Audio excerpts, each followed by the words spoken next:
주님께서 우리가 이 마태복음 산상수훈을 통하여서 주님의 은혜가 또 임하길 축원합니다. 오늘 주님께서 이제 산상수훈의 세 번째 단락인 이 마태복음 7장을 통하여서 하시는 말씀 가운데 비판하지 말라라는 말씀을 계속 진행하시다가 그 다음에 넘어가서 구하라, 또 찾으라, 또 문을 두드리라 이런 말씀이 이어져 가는데 그 말씀 사이에 이 6절이 끼어들어 있습니다. 도대체 이 6절이 왜 끼어 있을까? 이것이 이 전체 흐름에 있어서 이것이 적절하게 들어가 있는 말씀인가? 너무 생뚱맞은 말씀이 아닌가? 그렇게 생각할 수도 있지요. 7장 이 6절의 말씀을 자세히 살펴보면 이제 이 말씀이 전체 흐름에 전혀 부딪히지 아니하고 오히려 이 6절의 말씀이 어떻게 7절로 이어져 가는가 하는 것을 우리가 이제 알게 될 것입니다. 먼저 7장 6절에 보니까 합독하면 시작, 거룩한 것을 누구에게? 개에게 주지 말라는 거예요. 두 가지를 항상 주님께서는 이원론으로 나눠서 하는데, 하나는 이제 이건 하얀 거다, 하나는 이 검은 것이다 하는 것은 흑백 논리로 이원화시킨다 그래요. 성경에는 때로는 이 두 가지로 딱 나눠서 설명할 때가 있어요. 예수님께서 이렇게 두 가지를 분명하게 나누는 그 이유가 있지요. 그것은 상황을 쉽고 간단하게 이해시키기 위해서 그러합니다. 그래서 양과 염소, 구원과 심판, 알곡과 가라지 이런 식으로요. 그래서 오늘 말씀 보니까 거룩한 것하고 대비된 단어가 뭔가 하니 개라고 나와 있어요. 그 다음에는 어떻게 나와 있습니까? 진주로 나와 있고 반대되는 개념은 돼지라고 나와 있어요. 사실 유대인들에게 있어서 가장 가증하게 여기는 대표적 음식은요, 개와 돼지입니다. 유대인들은 개와 돼지를 부정한 걸로 생각하고 그걸 멀리한단 말이에요. 그런데 예수님께서는 오히려 이제 그 개와 이 돼지를 끌고 들어옵니다. 무엇을 강조하려고 하시느냐? 거룩한 것이 있다는 것이고 진주가 있다는 거예요. 그리고 그것을 그 개나 돼지에게 줘서는 안 된다. 그러면 우리가 생각할 때 이 거룩한 것과 진주는 이제 유태인이 되고 개나 돼지는 이제 이방인이 되지 않을까? 왜냐하면 본문에 보면 이제 이방인을 이제 비유로 말할 때 개라고 비유를 하기 때문에 그렇게 생각할 수도 있겠지만 오늘 본문은 전혀 그렇지 않습니다. 산상수훈을 듣고 있는 사람들은 예수님의 제자들이에요. 그리고 이 산상수훈 듣고 있는 예수님의 제자들과 반대된 세력은 그것은 이방인이 아니고 바로 정통파 유대인들입니다. 유대인들에 대해서 주님께서는 오히려 그들을 거룩하다, 진주다 하지 않고요, 개나 돼지로 취급을 하고 있는 거예요. 유대인들의 입장에서는 이 말씀을 들었을 때 굉장히 충격을 받겠죠.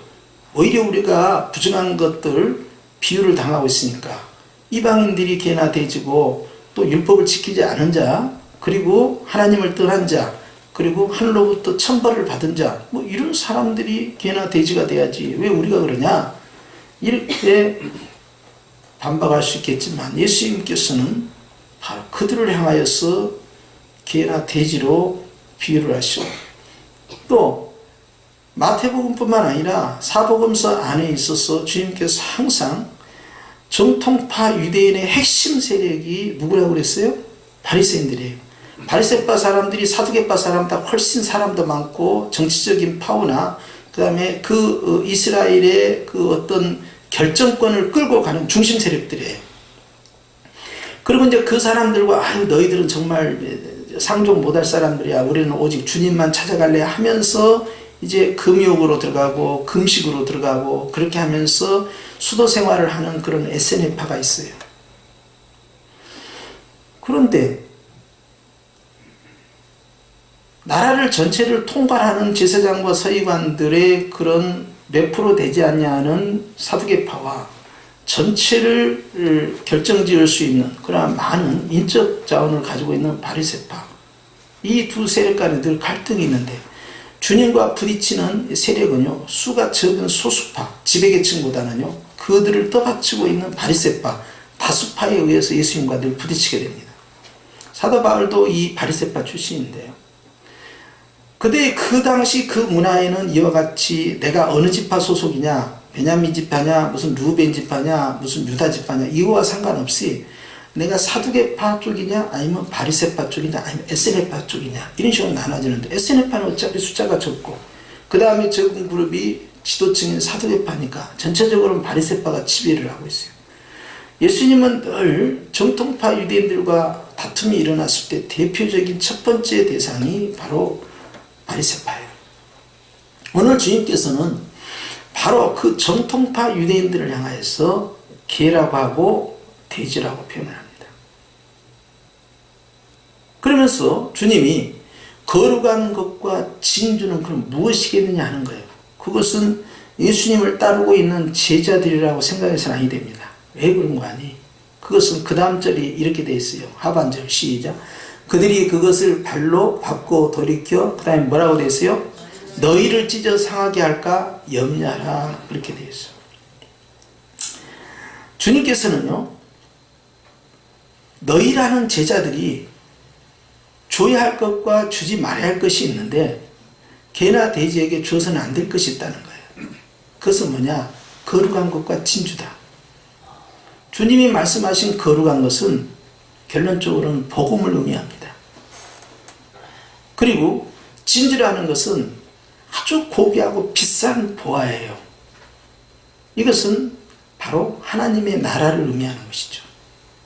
그렇기 때문에 그들에게 아무리 하나님의 나라에 대해서 전파를 하고 하나님께 돌아와야 된다, 회개해야 된다, 예수님을 믿어야 한다 해봐야 그것을 어떻게 하냐? 다 발로 밟고 찢어버린다는 거예요. 심지어는 그것을 전하고 있는 전달자, 즉 전도자들조차도 그들에 의해서 상처를 받게 된다는 것입니다. 여기에서 우리는 이제 고민에 빠지는 거죠. 예수님께서는 천하 만민을 향해서 다 복음을 전하라고 하셨잖아요. 그럼에도 불구하고 이 말씀은 왜 제한을 시키느냐 하는 거예요. 정통파 유대인들이 복음을 받아들이지 아니함으로 인해서 결국 그 복음이 유대인을 향하지 않고 이방인으로 향하게 됩니다. 그래서 주님께서는 예루살렘과 온 유대와 사마리아를 끌어들이고요, 그 다음에 땅끝이라고 말씀합니다. 땅끝은 땅끝에 살고 있는 디아스포라 유태인들을 말하는 게 아니에요. 이방인들을 향한 것입니다. 그들이 사마리아의 복음을 전하는 것조차도 마음 가운데 벽이 있었습니다. 사마리아 사람들이 복음을 받아들인 것조차도 굉장히 어색해하는 그러한 문화였어요. 그때 등장한 인물이 사도 바울이죠. 그런데 주님께서는 바로 산상수훈 가운데 들어있는 이 중요한 부분으로서 개나 돼지에 해당되는, 즉 무엇이 거룩하고 무엇이 고귀한 것인지를 깨닫지 못하는 정통파 유대인의 그 고정관념과 그 율법주의에 완전히 갇혀있는 자들을 향하여서 그들은 하나님 앞에서 거룩한 자로 진주를 취급할 자로 나아간 것이 아니라 오히려 그것을 찢어버리고 훼손시켜버리는 개나 돼지와도 같다라고 함으로써 부정한 자라는 거예요. 유대인들처럼 경건한 사람이 없습니다. 유대인들은 정말 거룩한 삶을 살고 노력하고요, 그들의 종교적인 그러한 아침부터 저녁까지의 삶이나 말하는 것이나 보는 것이나 듣는 것이나 행하는 것이요 굉장히 절제되고, 그리고 그들은 늘 조심스러워해요. 왜? 죄를 짓지 않기 위해서, 율법을 범하지 않기 위해서. 그런데 예수님께서는 그들에 대해서요 전혀 긍휼히 여기지 아니하고 외식하는 자들이다, 화 있을진저 회칠한 무덤의 사람, 멸망할 자로. 그렇기 때문에 세례 요한조차도 그들을 향하여서 이제 독사의 자식들이라고 이렇게까지 아주 강렬하게 질타를 하게 됩니다. 그러니까 겉으로 나타난 그 종교성이 오히려 하나님과 만나는 데서 걸림돌이 되어버린 거예요. 오히려 솔직하게 가서 성전에 들어가서 주님 저는 죄인입니다 하는 것보다는 가식을 계속 포장을 하는 거예요. 나는 저런 인간과 같지 아니하고 일주일에 2번씩 금식하고 11조 떼먹지 않고 나 먹고 토색하지 아니하고, 그 말은 너는 말이지 11조도 하지 아니하고 금식도 하지 아니하고 남의 걸 마서 뺏어먹고 말이지 매국노 앞잡이가 돼가지고 말이야 세금이나 거둬서 노마에다 바치는 이 못된 이 나라의 반역자야, 뭐 이런 거예요. 이게 저런 거와 저는 달라서 주여 감사나이다 그래버린 거예요. 그런데 예수님께서 이 말씀하시면서 이 둘 중 가운데 누가 과연 하나님 앞에 의롭다함을 얻고 가겠느냐 하는 거예요. 지금까지 어떻게 살아왔느냐 하는 것보다 지금 네가 하나님 앞에 어떤 자세로 서 있느냐가 더 훨씬 중요하다는 것입니다. 그런데 바리새인들은 나는 거룩하다 경건하다 했기 때문에 그 틀을 스스로 벗어나지 못합니다. 그래서 스스로 의롭게 여긴다 하는 거예요. 이것이 영적 프라이드인데요, 이것은 아주 못돼 먹은 영적 프라이드예요. 내가 말이지 우리나라에서 제일 큰 교회 말이야, 장로 권사 성도야, 우리 교회로 말할 것 같으면 세계에서 최고의 교회고, 우리 목사님은 세계에서 최고의 목사님이고, 우리 교회 시스템이나 말이지 우리 교회는 세계적으로 아주 굉장히 유명한 교회고 말이지, 나는 우리 교회 여기 안에 있으면 이거 완전히 구원의 방주야, 여기에서 구원 못 받을 자가 아무도 없어, 막 이런 막 상상을 집어드는 거예요. 이 안에다 주입을 하고. 내가 그 교회 공동체에 있기 때문에 내가 구원받는 게 아니잖아요. 그거 무슨 상관입니까? 그리고 내가 그 교회에 있기 때문에 절대 이단으로 빠지지 아니하고 나는 하늘나라에서 상급을 받을 것이다, 그렇게 엄청난 숫자가 모여가지고 무슨 상급을 받습니까 거기서? 주님께서는 어머니 교회인 예루살렘 교회를 다 흩어버린 거예요. 슈퍼처치입니다. 슈퍼처치를 다, 메가처치를 다 흩어가지고요, 다 완전히 흩어져 버리도록. 그래서 스테반의 선교를 통하여서 세계 선교를 주님이 강제적으로 단행을 하신 것이죠.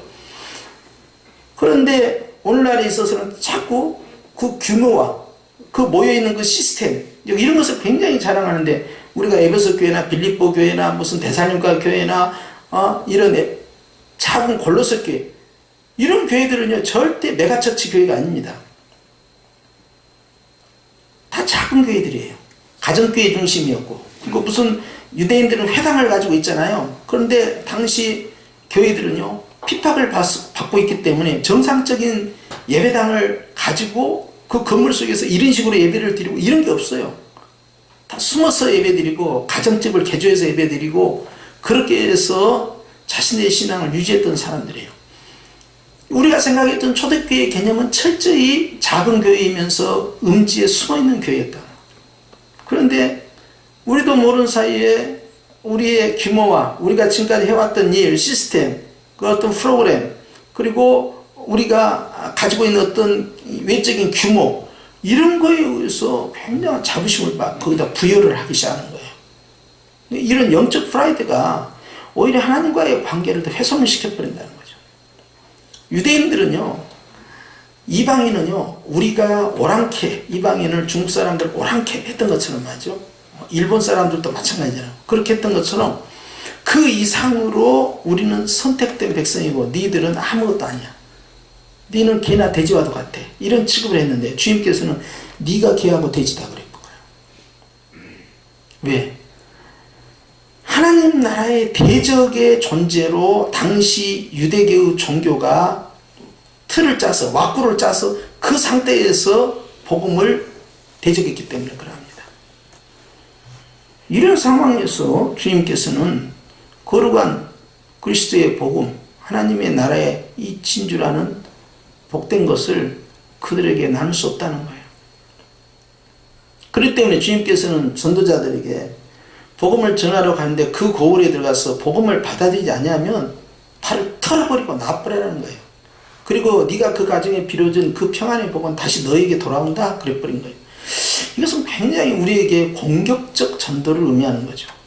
왜 그랬을까요? 주님은 다 보고 계신 거예요. 우리는 저 사람이 복음을 받아들이지 않을지, 지금은 받아들인 척해도 나중에는 무슨 짓을 할지 우리는 모릅니다. 주님은 다 아십니다. 그렇기 때문에 주님께서는요, 당신께서 사역을 하시면서 사람에게 의지하거나 의탁하지 않았다고 했어요. 왜냐하면 사람들의 속을 다 알기 때문에 그렇다는 거예요. 우리는 모르잖아요. 누가 또 택한 자인지 택함을 받지 않는 자인지 우리가 어떻게 알겠어? 우리는 가서 무조건 복음을 전하는 거죠. 그런데 주님께서는 율법주의에 묶여있는 정통파 유대인 사회 자체가 바로 돼지 우리고 개 우리가 돼버린 겁니다. 이것을 통해서는 하나님의 복음이 들어갈 수 없고 그것을 변화시킬 수 없다는 거예요. 그래서 주님께서는요, 이것에 대해서 경계를 하신 겁니다. 즉, 내가 그리스도의 복음을 가지고 유대인을 변화시켜버리겠다. 유대 사회를 변화시켜버리겠다. 율법주의를 변화시켜버리겠다. 내가 이 유대 정통파의 그 골격, 그 틀을 내가 한번 이 복음으로 격파해버리겠다. 이런 상상을 하지 말라는 거예요. 우리 가끔 이제 그 마음이 앞서가는 이제 젊은 사람들은 그런 생각을 가져요. 내가 이 나라를 한번 뜯어 고쳐버리겠다. 그러면 주님은 너나 뜯어 고쳐라 그래요. 주님께서는요, 이 사회의 어떤 정치 환경이나 어떤 종교적인 그런 구조 틀을 변화시키는 것보다는 그리스도를 만나는 자 한 사람 한 사람이 바로 나라요 제사장이기 때문에 그 사람이 변화되기를 원하는 거예요. 그리고 그 변화의 물결 가운데 새로운 그들과 분리된 새로운 공동체를 만들어요. 이게 분리되었다 해서 이것이 구별되었다 나누어졌다 해서 이것을 거룩이라고 하는 거예요. 구별된 삶이죠. 그러니까 이 틀에서 전혀 새로운 색반차이가 들어가는 거예요. 그리고 이 그룹들은 어떻게 하느냐, 주님께서 세상 것은 세상으로 전멸을 시킵니다. 그렇기 때문에 유대인 공동체를 누가 그것을 깨뜨릴 수 있겠어요? 그런데 로마 군단이 와서 깨뜨렸다는 거예요. 구약의 그 불순종 덩어리, 그리고 끝까지 우상숭배를 하고 스스로 암송했던 쉐마, 오직 하나님은 한 분 여호와라는 이것을 스스로 모욕해버리는 그 유대인들을 깨뜨리는 것은 그 누구도 아니었고요. 아수르가 와서 722년에 북쪽 이스라엘 10지파를 끝장내버리고, 그리고 나서 586년에 바벨론이 와가지고요, 느부갓네살 왕을 통하여서 예루살렘을 완전히 초토화시켜버린 겁니다. 그리고 나서 그들을 강제적으로 흩어버리고 핵심 세력들을 끌고 포로로 데리고 가고, 예레미야는 이미 그것을 응답을 받았기 때문에 너희들은 이것을 받아들여야 된다. 안 받아들이면 안 된다. 그러니까 너는 매국노다. 너는 반역자다. 너는 죽여야 된다. 이렇게 한 거예요. 예레미야도 너무 힘이 든 거야. 그게 하나님의 뜻은 이 나라가 망하는 것인데, 오히려 그것이 버리는 것이 아니라 그것이 살 길인데 아무도 이해해주지 않으니까 너무 괴로운 거예요. 심지어는 하박국 선지자조차도 어떻게 해서 하나님의 도성이 이렇게까지 유린을 당하도록 방치하시렵니까? 아무리 우리가 잘못했다 해도 이렇게까지 해서는 안 됩니다라고 할 때 그가 고백을 한 거죠. 나라가, 즉 예루살렘이나 또는 이스라엘이나 그 나라의 질서와 제도, 국가가 중요한 것이 아니라 그걸 능가하는 것이 있다는 거예요. 그건 바로 하나님이라는 거예요. 그러니까 하박국 3장 16절에 나는 여호와로 인하여 즐거워하리라. 무화과 나무에 소출이 뭐 열매가 없어도, 뭐 포도나무에 저 열매가 없어도, 소출이 없어도, 외양간에 송아지가 없어도 나는 여호와로 즐거워하겠다 하면서 하나님께서 주신 나라와 하나님이 주신 그 교회보다 하나님께 집중해버린 거예요. 다이렉트로. 이것이 굉장히 필요한 거죠. 그리고 결국 그 바벨론 포로를 통해서 이스라엘은 완전히 주님이 개혁되는데, 그 개혁의 도구로 썼던 것이 바로 바벨론과 아수르였다는 사실을 많은 역사가 흐른 후에 깨닫는 거예요. 그 당시에는 내가 저놈들한테 당했다. 부글부글하고 말이죠. 이 외수 같은 놈들 보자. 하나님이 살아계신데 니들은 천벌을 받을 것이다. 그러지 않았겠어요?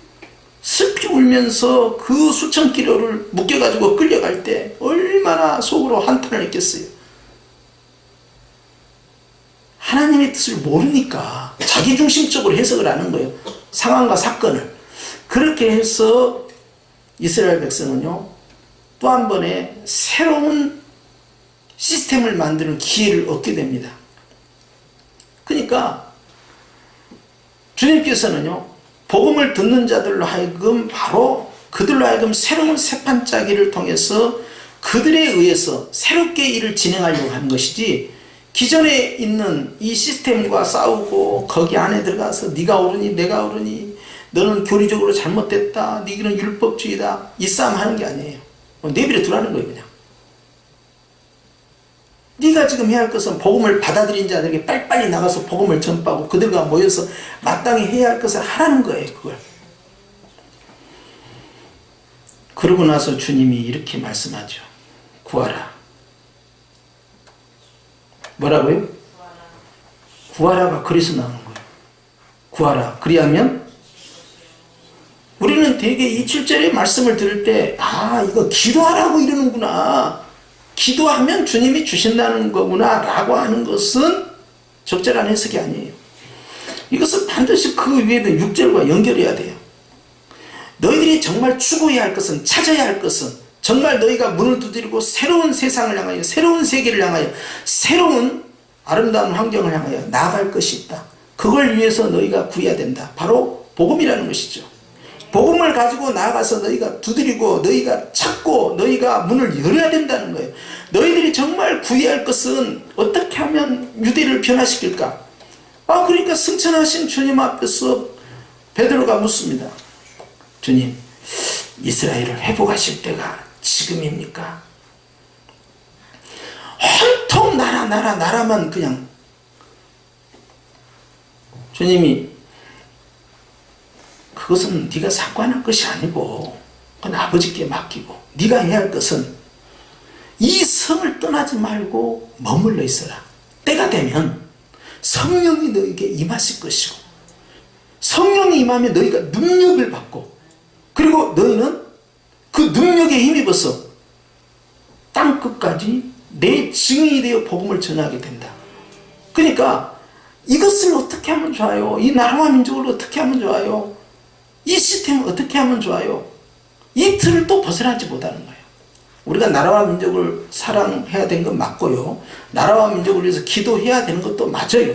그러나 예수님께서 제자들에게 원했던 것은 육신의 나라 가운데 그것을 어떻게 변화시킬 것이냐, 이걸 어떻게 해서 회복시켜서 다윗 같은 메시아를 통하여서 주변에 있는 제국들을 다 점령하고 그들을 관장하는 그런 위대한 시오니즘을 만들어내느냐가 아니라 내 나라는 위에 있다는 거예요. 하나님의 나라라는 거죠. 하나님의 나라는 복음을 통해서만 가능하다는 거예요. 그렇기 때문에 너희가 정말 구해야 할 것은 그런 거룩한 것과 그런 진주를 계획해주고 대적해주고 해서 완전히 엉망진창이 되게 하는 그 진흙탕 싸움에 들어갈 것이 아니라 복음을 받아들인 자에게 나아가야 된다는 거예요. 네가 정말 구해야 하고 네가 정말 추구해야 할 것, 네가 정말 소원해야 할 것은 무엇이냐는 거예요. 하나님의 나라를 위한 복음의 열정인데 네가 이것을 가지고 나가면 하나님께서 영혼을 만나게 할 것이고 네가 구한 그 전도의 열매를 결국 주님께서 주실 것이다. 그리고 열심히 찾으라는 거예요. 보물을 찾듯이 열심히 찾으라는 거예요. 열심히 문을 두드리라는 거예요. 주님께서는 분명코 열어준다는 거예요. 희망이 없는 것을 향하여 자꾸 말하지 말라는 거예요. 그래서 AD 70년에 로마의 이 티도 장군 통해서요, 이 예루살렘이 완전히 3년 동안 포위가 되고요, 그 안에 있었던 100만 명이나 되는 예루살렘 시민들이 다 학살을 당하게 됩니다. 왜 그 당시에 100만 명이나 모였느냐 하면 그것도 참 아이러니야. 원래는 그렇게 많은 숫자가 없는데 유대인들은 1년에 3번 이 6월절, 그 다음에 오순절, 그리고 이 초막절에 이 예루살렘을 방문하도록 됐기 때문에 순례객들이, 디아스포라들이 또 지방에 있는 사람들까지 바글바글 모인 거예요. 모인 상황에서 포위를 당했고 포위된 상태에서 그들이 갇혀 있으면서 저항을 하다가 강경파에 의해서 우리는 하나님께서 우리를 도와주실 것이다 하고 로마 군대와 싸웠는데 어느 날 로마 군대가 잠시 그 성을 포위한 것을 풀어주고 뒤로 물러갑니다. 그것은 뒷 후방에 있는 전선에서 전투가 있었기 때문에 일시적으로 풀렸을 때 주님께서 누가복음에 말씀하신 것처럼 미운 물건이 성을 에워싸는 걸 볼 때는 너희가 지붕 위에서 지붕 아래로 내려오지도 말고 밭에 있는 자는 뒤도 쳐다보지 말고 빨리 산으로 도망가라는 거예요. 그것을 알고 있었던 당시 크리스찬들은요, 그 성에 같이 갇혔는데 그들은 여지없이 그것을 적용을 해서 다 도망갑니다. 그것이 주님이 그들을 살려준 신호였고요. 주님의 이 신호는요, 당시 AD 70년에만 적용된 것이 아니라 마지막 종말의 때, 예수님 재림하실 때에도 이것이 그대로 이중적으로 적용되는 복음이에요. 그런데 당시 초대교회 성도들은 그걸 알고는요, 늘 말씀을 묵상하니까 우리 예수님이 말씀하신 상황이 벌어졌다는 거예요. 그리고 일제히 다 도망갑니다. 그래서 크리스천들은 아무도 죽지 않아요. 그리고 오히려 야, 우리가 버티니까 로마 물러가는 것 봐라 하고는 의기양양해가지고 더 몰려들어. 주변에서 이제 이렇게 우리가 하면 하나님이 우리를 도와준다는 것이죠. 아전인수로 해서 가고, 그러고 나서 로마가 다시 쳐들어옵니다. 그리고 거기에 갇혔고 먹을 것이 없잖아요.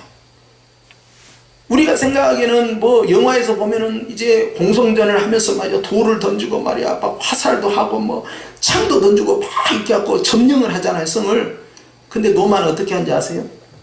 딱 가둬놓고 굶겨 죽여본 거예요. 먹을 것이 없어. 사람은 많은데. 그러니까 그 안에서 살 수가 없잖아요.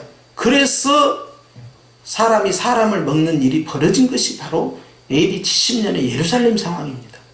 그러니까 지옥 그 자체가 된 거예요.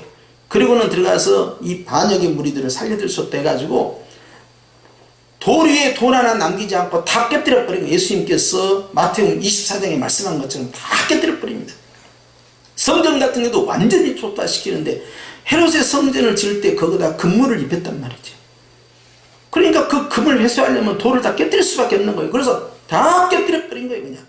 그래서 성을 완전히 다 무너뜨려 버리고 이 반역의 무리들이 재기불능 상태. 그러니까 로마도 알고 있어요. 바벨론에 의해서 70년간 포로 생활한 거 다 압니다. 그런데도 그들이 다시 반역을 도모했기 때문에 완전히 끝장을 봐야 된다 해서 그때로부터 시작하여서 바벨론 포로로 끌려갈 때는 하나님의 뜻이었어요. 그리고 그들이 다시 돌아와서 회복운동이 벌어졌어요. 그때 학사 에스라가 등장합니다. 그리고 이 일을 지원했던 사람은 느헤미야야. 그런데 그 다음 로마에 의해서 함락된 이들은요, 하나님의 뜻에 따라 그들이 무너진 게 아니라 심판을 받아버린 거예요. 그리고 그들은 전 세계로 다 흩어져 버린 겁니다. 그리고 1900년이 흘러간 거예요. 1948년에 이스라엘이 독립을 선언할 때까지 그들은 정말 처절한 비참한 삶을 산 거죠. 망국의 비웃음거리가 되면서. 주님께서는요, 우리가 진정으로 구해야 할 것이 무엇인가를 계속 강조합니다. 주님은 하나님의 나라를 위해서 복음을 전하는 일, 사람을 살리는 일, 생명을 건져내는 일, 그리스도의 몸인 교회 공동체를 세우는 일에 주님은 집중하라는 거예요. 그것을 구하고 그것을 찾고 그것의 문을 열으라는 거예요. 네가. 그것이 바로 새 시대라는 거예요. 그런데 과거에 했던 시스템, 우리가 지금까지 정통교회로서 110년간 우리는 이런 교회를 만들어 왔습니다. 우리 교회는요, 선교사 언더우드 선교사님에 의해서 세워진 교회로서요, 우리나라에서 몇 손가락에 안에 드는 최초의 교회고요. 그렇게 해서 우리 교회는 굉장한 역사적인 어떤 의미가 있고, 그것이 사람 잡는 일이었겠죠. 그게 무슨 의미가 있냐는 거예요. 2000년이 지난 저 초대교회들은 무슨 의미가 있습니까? 아무 의미가 없어요. 지금이 중요한 것이지. 그런데 나의 역사적 전통이 그것이 뭐가 중요하냐고. 우리가 38년 됐다? 38년 그거 다 엎어야 돼요. 그게 뭐가 중요하냐는 거야. 지금 내가 어떤 모습으로 주 앞에 서 있냐는 거예요. 앞으로 50년이 지나갑니다. 야, 우리 교회가 이제 곧 있으면 100년이 되고 우리가 100주년 행사를 해야 되고 말이야. 하나님께서 우리 교회에 막 이런 자부심을 주시고, 그게 뭐가 그렇게 중요하냐는 거예요. 조금 더 도전적으로 얘기할 거예요. 어떤 분은 내가 목회 40년 성역을 했으니까 하나님 앞에 감사 예배를 드리겠다 그래요. 왜 그것을 해야 되는데? 그걸 왜 해야 되는데? 미친 거 아니야 그거? 정말 말도 안 되는 일들을 많이 하고, 무슨 박사학위를 받으면 박사학위 감사 예배 해가고 성도들 모아놓고 축하를 받지 않나. 제정신이 아닌 일들을 막 하는 거야 이게. 예배를. 누구를 위해서 하는 건데 그걸? 박사학위를 받았으면 감사한 건데 하나님 앞에 감사하고 성역 40주년이 됐으면 감사금 해갖고 주님 40년간 이 못난 자를 지켜주셔서 감사합니다. 주님 앞에서 참 불충하지만 그래도 여기까지 와서 감사하나이다. 마무리 잘 하겠나이다. 이렇게 해야 되지. 모아놓고 말이야 무슨 행사를 하고 말이야 뭐하고 왜 그래야 되는데 그걸. 응? 이 잘못된 문화 별로 그렇게 우리가 그걸 지켜야 할 어떤 가치가 없는 어떤 문화 전통 막 이런 것에 굉장한 막 의미부여를 막 하는 거예요. 그게 뭐가 중요한데? 여러분 지금 앉아서 예배드리죠. 이게 뭐가 중요하냐고요. 앉아서 예배드리는 것은요 로마 캐톨릭이 한 거예요. 이 법당에 가보십시오. 법당에 가면 대웅전에 가면은 거기에 의자 있습니까? 그럼 법론을 들을 때나 의자가 있을까? 의자가 없어요. 이슬람교 가보십시오. 아무것도 없어 방석 외에는. 근데 로마 캐톨릭에 의해서 의자 문화가 돌아가지고 한국도 처음에 최초의 교회들은 다 의자가 없었지. 의자 문화가 아니니까. 그런데 의자가 없으면 뭐 큰일 날 것처럼 뭐 허리가 아프다는 둥, 양복 바지가 구겨진다는 둥 막 그러더만. 그게 그렇게 뭐가 그렇게 중요하냐고. 그런 문화가. 근데 그것이 무슨 어떤 가치가 있는 것처럼 복음처럼 말이죠. 고수하는. 왜 해야 되는데 아무것도 아니라는 거예요. 그런 것은. 주님은요, 유대인들의 정통적 사회 속에서 그리스도의 복음을 받아들이지 못하는 그 문화 자체를 개나 돼지 취급을 했습니다. 그건 쓸데없다는 거예요. 정말 너희가 구하고 찾고 문을 두드려야 할 것은 결코 그것이 아니라는 것이죠. 거룩한 것과 진주를 하나님 앞에서 얻어내서 그것을 가지고 하나님께 영광 돌리는 삶을 사는 사람은 그 틀을 뛰어넘어야 된다는 거예요. 복음을 전파하러 갈 때도 말이죠. 하나님께서 우리에게 주신 복음에 대한 감사보다는 말이죠. 대한민국이 말이야. 예수님 믿어갖고 잘 살게 되고 말이요. 이따위 소리는 하는 거예요. 가서. 처음에는 그것이 다 진리인 줄 알았어. 예수님 믿어갖고 우리나라가 잘 살아가지고 말이지. 그러니까 당신도 예수 믿으면 잘 살게 된다. 가서 막 이렇게 선교했다니까. 그런데 여러분, 예수 믿고 가난한 나라가 있어요, 없어요? 응? 많아요? 어떻게 해석할 거예요? 그 사람들이 모르니까 참고 있다가 나중에 보니까 선교사님 거짓말했네. 어떤 나라는 가난한데 말이죠. 그 나라는 예수님 믿는다네. 뭐 어떻게 해석할 거예요, 이걸? 이런 유치한 짓을 계속 한 거예요, 나가서. 그러고는 말이지, 우리는 굉장한 축복받은 민족이라고 자기 프라이드에 빠져가지고요. 아무것도 보잘것없는 이 동양의 작은 나라를 하나님께서 건져주셔서 구원시키시고 이 나라에 교회를 부흥시켜서 수많은 선교사를 보내신 것에 대해서 얼마나 우리가 하나님 앞에 감사하고 더 겸손해야 되겠습니까? 다문화 사람들을 왜 우리가 무시해야 됩니까? 왜 외국에 있는 우리보다 못 사는 경제적으로 낙후된 나라를 왜 우리가 무시해야 됩니까? 하나님은 바로 그 영혼을 위해서 죽으신 거예요. 왜 그걸 깨닫지 못하냐 말이에요. 쓸데없는 우월감에 빠지고 말이에요. 어느 교회 나가요? 그러면 당당하게 사당동 성역교회요 그래야지 말이지. 나 저거 교회 나간다고 그랬었건 말이에요. 당신은 어디요? 그러면 나 강남에 어느 교회 큰 교회 말이에요. 여기 나간다고. 그것이 뭐가 중요한데 지금. 스스로의 열등감에 사로잡히고 이 컴플렉스를 벗어나지 못하는 거예요. 그러면 당신 교회 담임 목사가 누구요? 그러면 그거 모르냐고 말이지. 세계적으로 유명하고 하늘나라까지 소문난 주진만 목사인데 당신만 모르고 있는 것 같다고 이렇게 해야 되는데 말이야. 우리 목사님 CTS 나오고 CBS 나오고 군드뉴스 나오고 뭐 C 채널에도 나오고 뭐 어디 다 나온다는 거야. 방송에도 많이 나오고 말이야. 아이 그냥 저기 초교파로 하는 그 회장이 그거 모르냐고 그러는 거예요. 그 예화도 모르셔요? 현신의 권사님이 천국 가서 주님 만났는데 주님이 물으셨잖아요. 그 유명한 예화 있잖아요.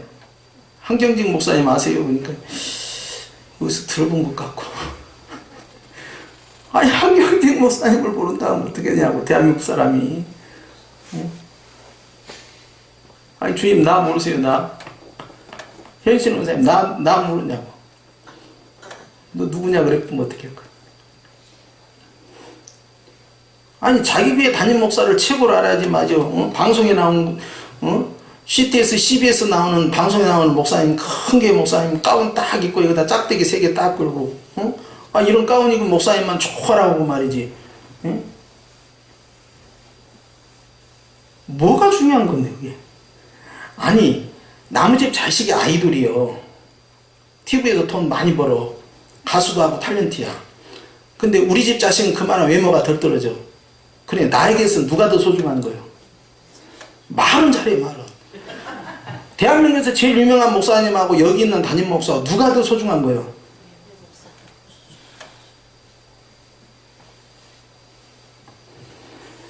주님은요 지금도 무엇을 구해야 되고 무엇을 찾아야 되고 무엇을 문을 열어야 되느냐 하는 거예요. 이 본문을 여기서만 딱 뽑아내가지고 야 기도하면 주님이 주신다고 했어, 찾으라고 했어, 문을 두드리라 했어요, 주야 이게 아니잖아요. 우리가 구하고 찾고 두드려야 할 것은 그것이 아니란 말이죠. 하나님의 나라의 복음을 위하여서 정말 우리가 해야 할 새파짜기를 어떻게 할 거냐 이거예요. 하나님은 새로운 교회 공동체라는 걸 만든 거예요. 전혀 새로운 나라입니다 이게. 나라의 3요소인 영토와 그 다음에 국민과 주권이 있다고 흔히들 말하잖아요. 국민은 내 자신이 되는 것이고 영토도 내 자신이 되는 거예요. 주권은 하나님 나라를 다스리심이에요. 아니 그런데 하나님께서는 교회라는 새로운 공동체 하나님의 나라를 세워가고 있는데 말이죠. 이것을 어떻게 유대라는 그 종교 사회 속에다 집어넣을 수 있겠느냐? 못 집어넣는다는 거죠. 오늘날도 마찬가지입니다. 우리가 주님이 아닌 다른 그릇에다가 복음을 담으려고 하면 안 돼요. 전통 같은 소리 하시네. 그게 뭐가 중요한데? 내가 말이지 60년 신앙생활인데 60년 신앙생활이 왜 지금 중요하냐고. 그게 6년 신앙생활도 못한 그런 열정과 그런 주님에 대한 첫사랑의 시름 속에서 무엇이 중요한 것인데 그것이 아무것도 중요한 게 아니에요. 왜 그게 중요하답니까? 보는 것, 듣는 것, 생각하는 것, 말하는 걸로 인하여서 내가 하나님 앞에 쌓은 것은 죄밖에 없거든. 무엇을 자랑하는 건데? 내가 모태신앙이면 어때요? 나도 3대 신앙이야. 할아버지도 장로예요. 어머니 권사예요. 그것이 무엇이 어쩐다는 거예요? 네 신앙이 지금 중요한 것이지. 네가 목사예요. 그것이 뭐가 중요한데? 너와 하나님과의 관계가 중요한 것이지. 응? 뭐가 중요한 거냐고. 우리는 이 틀을 벗어나지를 못해요. 한국교회는 또 하나의 이 문화, 컬처라는 이 문화 속에 또 갇혀 있어요. 전통적 문화 속에. 그래서 예배 시간에 우리 교단에서는요, 박수 치면 안 됩니다. 지금은요, 총회 모일 때는 박수 치면 안 된다. 헌법에도 박수 치면 안 된다 해놓고, 가는 교회마다 박수 안 치는 교회가 없어. 근데 그것이 뭐가 중요하냐고. 박수 친 거하고 안 친 거하고. 송교회는 박수 치면서 찬양하라고 되어 있는데, 치면 어쩌고 안 치면 어쩔 건데, 쳤다고 해서 좋을 것도 없고 안 쳤다고 해서 나쁠 것도 없는 거예요. 그것이 무엇이 중요하냐 말이에요. 복음이 아니잖아요. 그런 것은 다. 근데 이런 걸 가지고 논쟁이 벌어지는 거예요. 오늘 주님은 그런 쓸데없는 문화적 틀 속에, 종교적 틀 속에 우리 에너지를 소진시키지 말고 우리는 영혼을 살리는 일, 그렇게 해서 하나님의 나라를 세워가고 그들로 하여금 교회 공동체를 만드는 일을 해야 되는데, 만약 한국교회가 일을 계속 못하잖아요. 주님께서는요, 다른 세대를 씁니다.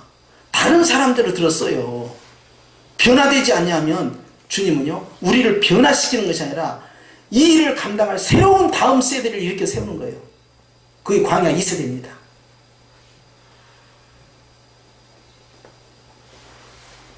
(1980년도부터) 부흥해가지고 지금까지요 30년이 지나고 40년째예요. 이만하면 타락할 때가 딱 됐어. 성경에 보면 사사기 시대 또 한 세대 30년이 지나고 나면 타락하기 시작합니다. 은혜를 다 잊어버려요. 이제 우리가 부흥의 절정을 경험했고 80년, 90년, 2000년이 흘러갔기 때문에 40년을 맞이하는 우리는요, 이제 감각이 둔해지고요, 열정이 식어버리고 예수님에 대한 사랑이요 약해져요. 구원의 기쁨은 점점 희미해져요. 감사는요, 내 마음과 입술이 다르게 나와요. 예배는 식어버리죠. 하나님의 영광의 임재는 나타나지 않지. 영적 공동체가 아니라 육적 공동체로 가고 찬양은 열정을 실어버려요. 기도는 성령의 임재와 역사가 나타나지 않는 거예요. 자, 그런 구조 속에서 한국교회 소망했어요? 한국교회가 아니라 바로 내 자신의 모습이 그렇다는 거예요. 그것이 문제예요. 그런데 뭐라도 되는 것처럼, 뭐라도 붙잡고 있는 것처럼, 뭐라도 다 된 것처럼 말이죠. 굉장한 의무비열을 하고 우리가 살아간다면 주님이 얼마나 슬퍼하시겠냐. 자, 무엇을 구하시겠습니까? 무엇을 찾겠습니까? 무엇을 문을 두드리고 열어달라고. 가정의 문제, 육신의 문제, 땅의 문제, 물질 문제, 건강 문제, 가족들의 문제, 주택의 문제, 사업의 문제, 직장의 문제, 아이들의 진로 진학의 문제, 이런 것을 막 문을 두드립니까? 이 본문을 거기다 갖다 쓰는 거예요? 아신다잖아요. 다 아신다고. 다 준다잖아요. 구하지 말라고 하잖아요. 구할 것을 따로 있다고 하잖아요. 그의 나라와 그릇, 복음을 계속 구하라는 거잖아요. 예수님을 구하라는 거잖아요. 그러면 나머지 하나님께서 역사에서 어떻게 그것을 해결하는가를 경험을 해야 돼요. 그걸 체험을 해야만이 더 이상 그런 문제로 스트레스 받지 않고 기도합니다. 할렐루야. 바꿔야 돼요. 기도의 패러다임도 이제는. 성경대로 가야 된다 이 말이지. 하나님께서 원하시는 건요, 우리로 하여금 본질 가운데 집중하기를 원하는 것이죠. 우리의 육적인 삶이 풍요로운 건 아니에요. 복음을 가지고 가다 보면 육적인 고난도 따라오기 마련이지 말이에요. 고난은 그러면 저주받은 것이냐 이 말이에요. 오히려 세속문화와 타협하지 않고 주일성수하고 11조하고 그렇게 함으로써 불이익을 받고 직장에서 왁달락하고 술 마시지 않고 담배 피우지 않음으로 인해서 교제가 단절되고 사업에 타격이 있다 하더라도 그것이 가치가 있으면 그 길을 가는 거예요. 근데 그렇게 안 하고 다 협상해버리고 장로도 술 마시고 담배 피고 눈사람 가고 못된 짓 하고 돈거리하고 그렇게 한다 이 말이에요. 봉사로 나간 목사들도 술 마셔. 이런 썩어 빠진 상황에서 어떻게 주님이 새반짝이를 하겠습니까? 그렇게 말하니까 야 주목사 당신은 거룩하고 경건하고 참 너도 똑같아. 너도. 여러분 오늘 주님은요 복음을 어디다 던질 거냐는 거예요. 죄악된 곳에 던질 수가 없습니다. 생명을 살리는 일에 써야 되고요. 아무 가치가 없는 곳에 이것을 투자할 수가 없어요. 우리 성역교회는요 생명을 살리는 일에 집중해야 돼요. 쓸데없는 일에 우리 에너지를 다 소비하고 그것이 무슨 가치가 있고 의미가 있고 그것이 좋은 공동체인 것처럼 자기 착각에 빠져들면 성장이 없어요.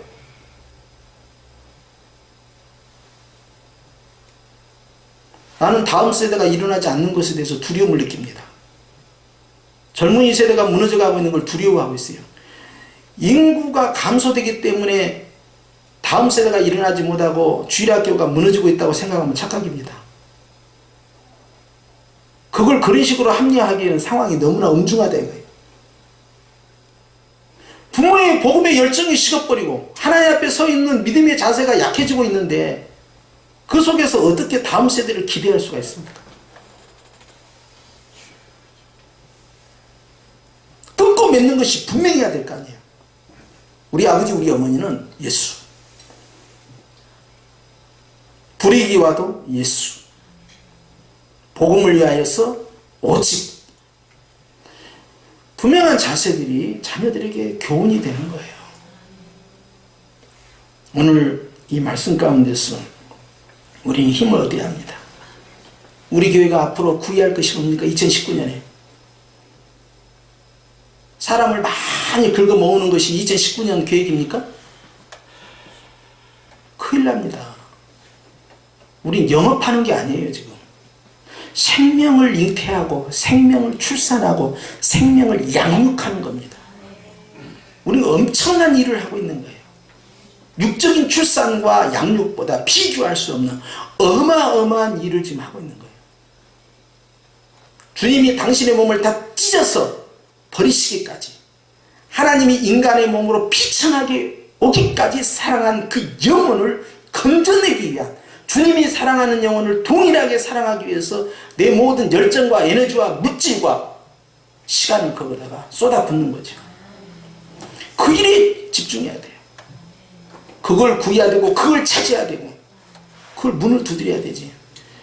내년은 배가가 돼서 숫자를 많이 채워가지고 말이에요. 재정도 넉넉해 주고 말이에요. 우리 교회도 와 부흥하다 이 말도.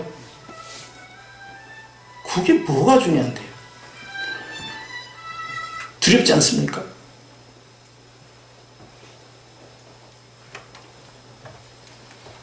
본질을 놓쳐버리고 거품을 일으킨다고 해서 하나님은 속지 않습니다. 만월의 여김을 받잖아요. 그렇기 때문에 여러분 진실하게 계속 가는 거예요. 예수님 우리의 삶의 중심에 놓고 주님이 원하는 그 일을 우리가 계속 하는 것이 그것이 교회고 성도의 삶이에요. 오늘도 여러분 소원이 많이 있죠. 아신다니까요. 주님이 걱정하지 말라는 거. 거기에 너무 스트레스를 받으면 주님과의 관계에 큰 훼손이 생깁니다. 그러니까 그런 부분들을 주님 앞에 올 때는 여지없이 내려놔버리고 주님만을 다 바라보고 주님만을 구하는 거예요. 이 믿음의 역사들이 일어나야 됩니다. 그래서 여러분 우리 교회는 주님께서 보시기에 서울 장안에서 정말로 예수님만 사랑하고 정말 하늘의 것만 구하는 교회가 성령교회구나.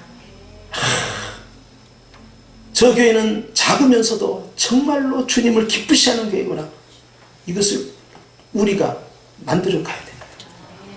그것이 바로 우리가 구해야 할 것이고 차지할 것이고 문을 두드려야 할 것들이에요. 주님은 그 길을 열어 주실 것이에요. 그래서 우리가 하나님 앞에서 2019년도에는 정말 주님의 마음에 합한 교회로 또 정말 주님이 원하는 것을 구하고 원하는 것을 찾고 원하는 것을 문을 두드리는 그렇게 해서 다른 죽음의 문, 육신의 욕심의 문이 아니라 정말 생명의 문, 하나님의 영광된 그 문을 두드리고 우리가 헤쳐나가야 돼요. 할렐루야. 그렇게 해서 저와 여러분이 주님 앞에 더 귀하게 쓰임받기를 예수님의 이름으로 축원합니다. 기도하십시다. 하나님 아버지